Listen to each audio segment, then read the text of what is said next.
Guys, we are at the Whiskey Blendery. What you're going to see over the course of the next few, probably years if we're being honest, is a combination and a collaborative effort. Did you just invite yourself for 2 years? Hey, look, I'm behind here, the scenes? I'm here for the next 20 years if I'm being honest. I already told this guy. and look, you see these barrels? I've never tasted better whiskey in my life, man. He spoiled us. That's the truth. And all my friends are like, God, dude, when you going back there, man? I said, I'll be back this weekend. I'll be back there Tuesday. Yep. So, and we just got some results in last night. Yeah. From San Francisco. What happened? Got a couple more gold medals. so Double Jeopardy won gold again this year. Oh my God! And look, I bought probably 2-3 bottles of Double Jeopardy myself. Yeah, I mean, we know it's good. Yeah. But it's kind of cool that people that do this and like are judging hundreds of whiskeys. Yeah. Also say like this is top tier. So well, Tim here, he's running a business, right? In business, you need a scoreboard. So it's not always about the medal, but knowing that you're on the right track too. So you say, man, what's the scoreboard? Well, the scoreboard's a gold medal, and that matters in these cases, man. Yeah. So tell them a little bit how you got started, man. We're in the barrel side of this thing, and we've tried some stuff out of the barrel that's been. The barrels matter. I mean, we are so small and intentional with what we put in the bottle that every barrel matters. And I could, if I've tasted it in the last year, I can kind of tell you what it is and what we're going to use it for, how long it needs to sit. So everything in here minus one test that I'm doing on some 4-year-old stuff. So those are 4-year-old high rye bourbons from here over. And actually the test I'm using on those is I brought those in 2 years ago. So the other 6 barrels that I have of that are still at MGP. So at the end of this year, I'm going to bring those in. Then I'm going to compare the 6 barrels that have had 2 more years at MGP in that climate in Lawrenceburg, Indiana, versus the 6 barrels here to see how the yield has changed, because the yield's going to be less on these. The proof's going to be higher on these. But from a taste and quality standpoint, what does that do? So now, what's the trick to choosing a good barrel? Because I mean, you look at the barrels and you say, "Look, how do I know there's good whiskey in here?" Yeah. So the number one thing is the cooperage. So the cooperage is the place where the barrels are made. The cooper makes the barrel. So I could line up 5 different cooperages with similar whiskey, similar age, similar location, and you will taste the difference that the barrel makes.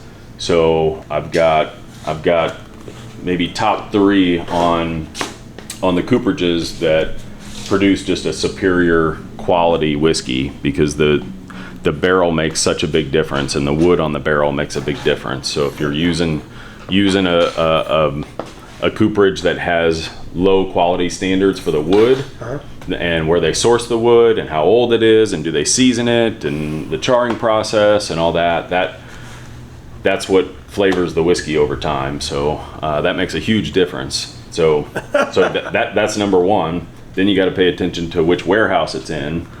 You got to pay attention to if it's racked, meaning the bung is on the side, so you open it up on the side here, versus palletized like these, where the bung is at the top.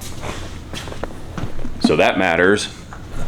And then the floor. So even in here, so we've got tier 1 basically all the way up to 5. Yeah. And there's about 1 degree difference as you go up. So there's 5 degrees warmer there than down here. Yep. So those will age faster up there than they are down here. So if I want them to age faster, I'll put them higher. If I'm happy where they are, I keep them down low, because I don't want them to change. How often do you have to come in and taste the barrels to make sure that it's aligning with your intent? Yeah, so I have more barrels in here than I can taste on a regular basis, and they're changing. I'd say every 3 months it's a new whiskey. Okay. So like the 2 barrels. Whiskey ages then by every 90 days. It ages objectively. It depends on the environment.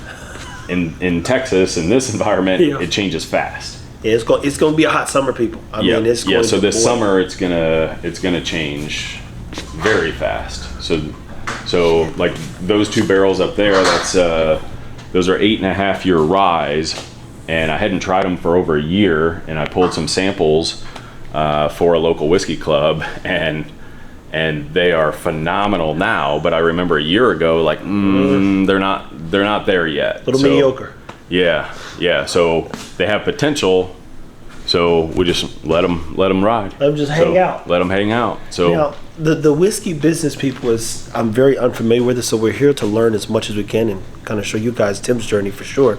And you look at the storage, the barreling, the bottling, the barrel to bottle, the process, the experience, the labeling. I mean, I've seen so many moving parts. And that's just in a couple of weeks you've seen that. So there's so many variables. Like a good example. So I've got some I got some samples in last week because I'm trying a new mash bill, 100% malt. I read this too. Okay. That whiskey is just beer. Okay. What else did you hear? Well, no, I was reading it. The process is they very just similar. add hops or something and change it to beer, but they said objectively whiskey's just beer.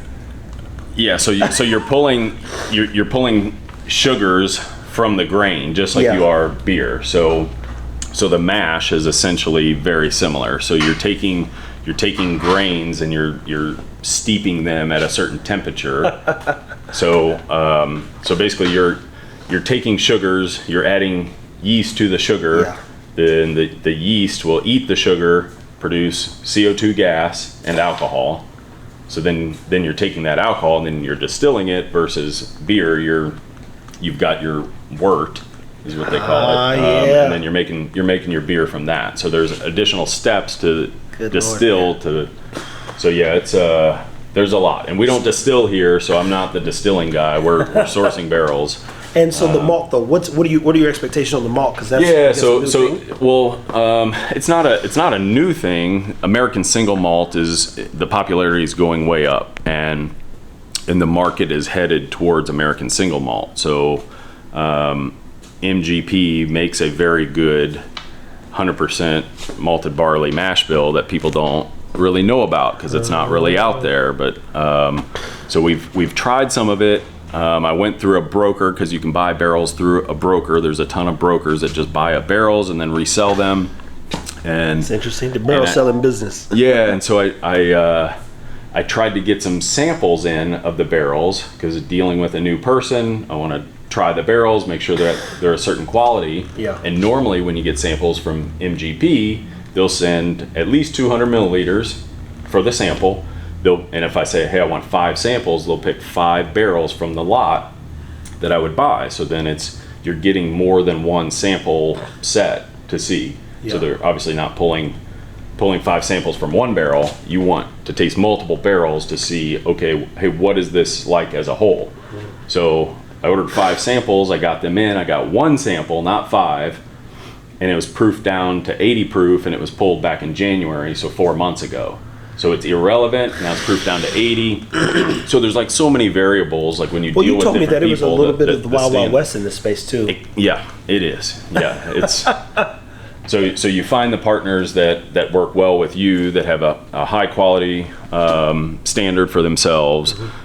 You can tell if they're being honest about a lot of things, if they're being transparent, or if it's just like, hey, the market's hot, take these now, or they're going to be gone, and then they try to push you in that direction. So there's a lot of red flags, and there's a lot of things because we wouldn't be here if we got bad barrels. No, people.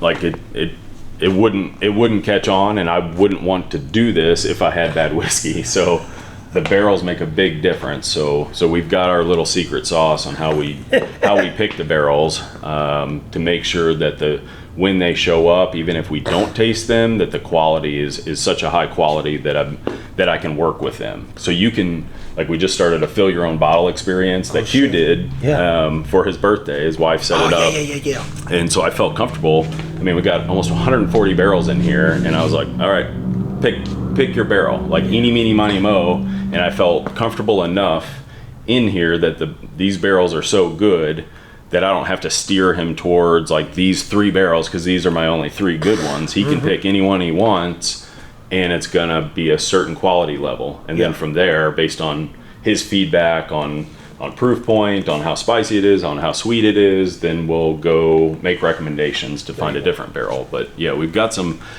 good stuff in here, and yeah, it's a lot of fun to play with. Well, guys, a couple things to be mindful of. Timmer's going to continue to highlight and walk you guys through the whiskey business, how it works, things to be considered of. He has a very high standard, especially when it comes to, for one, doing good business, and then also making sure that the whiskey meets the standard. And I'll tell you one thing, man. We didn't even know we weren't drinking whiskey. We were like, man, I thought we were drinking whiskey. We was drinking. This is straight up saying shit, man. It's been straight shit. So this has been eye-opening, and it warms our soul to be in here. Yeah, and we've got a lot of different finishing barrels, so we'll listen to people that want certain things, whether it's finished in apple brandy, a PX sherry cask, whatever. Like we had a guy that wanted a cognac barrel, and he wanted a orange liqueur barrel. Yeah. So like that's what we're working on there. That's an orange liqueur barrel. He actually has one that tastes like Golden Grams almost. Yeah, that was from Brazilian white oak called Amberana. Yeah, so that was another finishing barrel, which that's this barrel too. Right here. With the green on it? No, just to the left of the green. So that's a Weller foolproof barrel that we were doing a project with.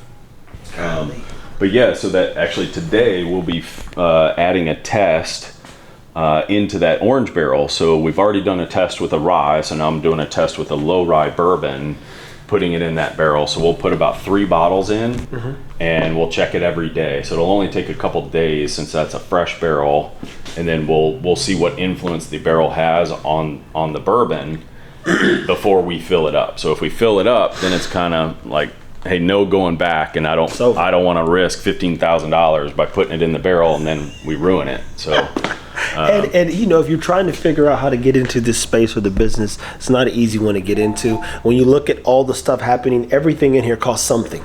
Even the building we're staying in costs something. So people think it's an easy start. It looks easy because you go into a whiskey aisle and there's tons of whiskeys, but it's not that easy. I assure you that.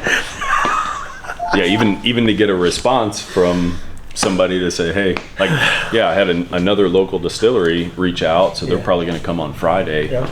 And they're just starting out, and yeah, if you don't have a few allies in the game, like it's hard to bootstrap it on your own. It's hard to do it on your own without bringing in somebody else. Then at some point, then it becomes not your own, and then so you either do it. Look, those are the things we're going to get into, because you say, why would you want to do this? And everywhere I've gone, they say, look, you don't want to do this. But there's a different way. So objectively, on YouTube, you'll see us double dosing you on both platforms. You'll see the Whiskey Blendery and the Art of Whiskey. So that's what all we're doing. We're going to highlight the Art of Whiskey. Tim's a guy who also is getting to the consultant space as well. So if you want, like he said, he'll respond. He's got some hours he's potentially willing to bill you guys if you got questions. And I think he's worth every dollar that you have if you want to get into this space. And we're going to walk you down his road, the journey, and why you shouldn't get into the whiskey business and just keep drinking. Guys, drink up.